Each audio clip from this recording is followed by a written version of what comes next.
Olá pessoal, vamos no nosso exemplo 3 de solicitação axial, certo?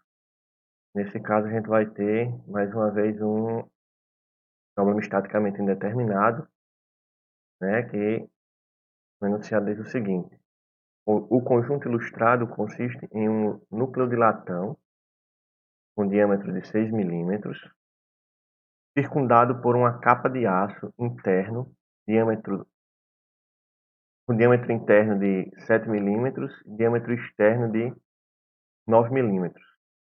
Uma carga P de 40 kN comprime o núcleo e a capa. Tem comprimento L igual a 85 milímetros. Os módulos de elasticidade do latão e do aço são 100 GPa e 200 GPa, respectivamente.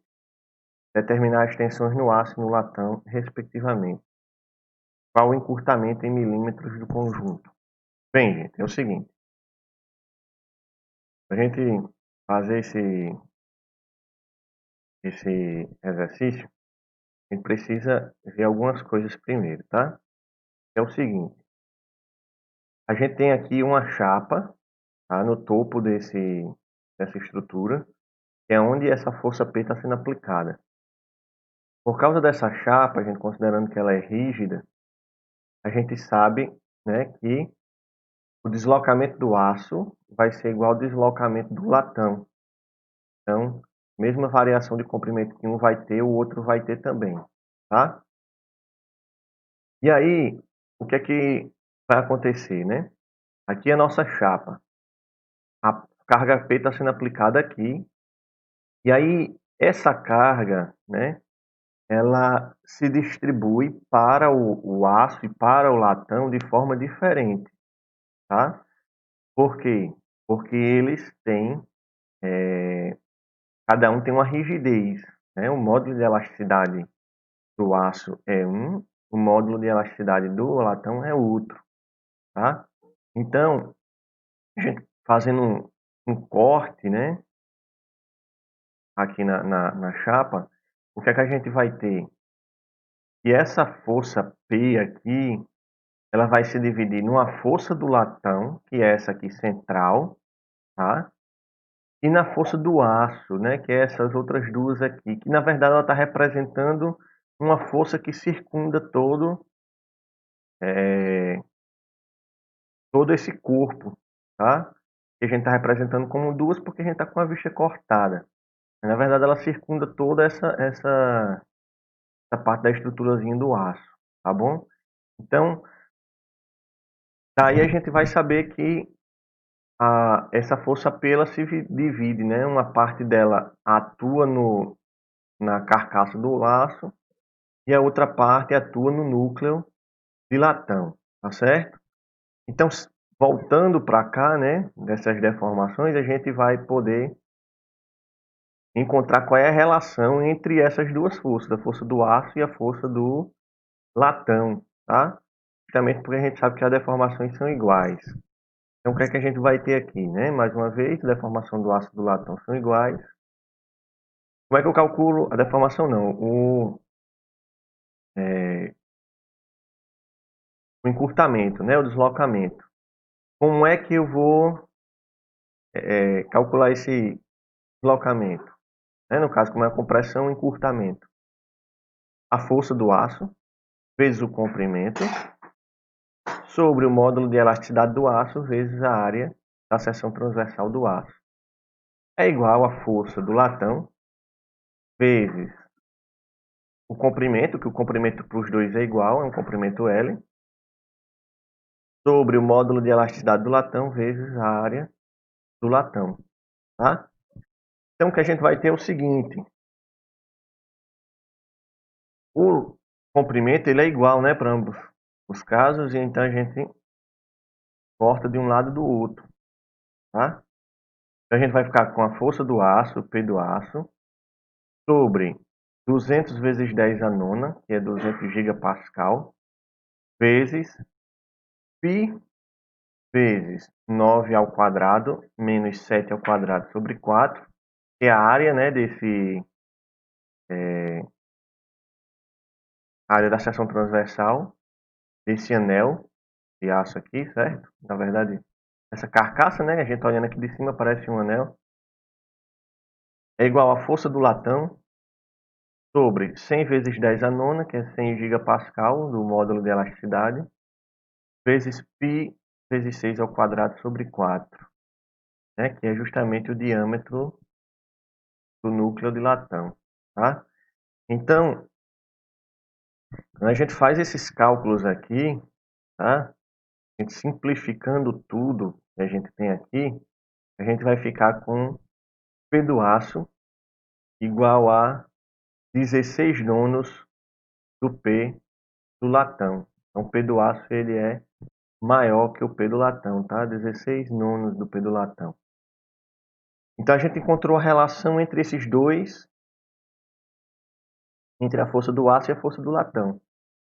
Qual é a outra relação que eles dois têm? Essa aqui, ó. Essa força P, que é aplicada sobre a chapinha, chapa aqui em cima, é igual à soma da força do aço mais a força do latão.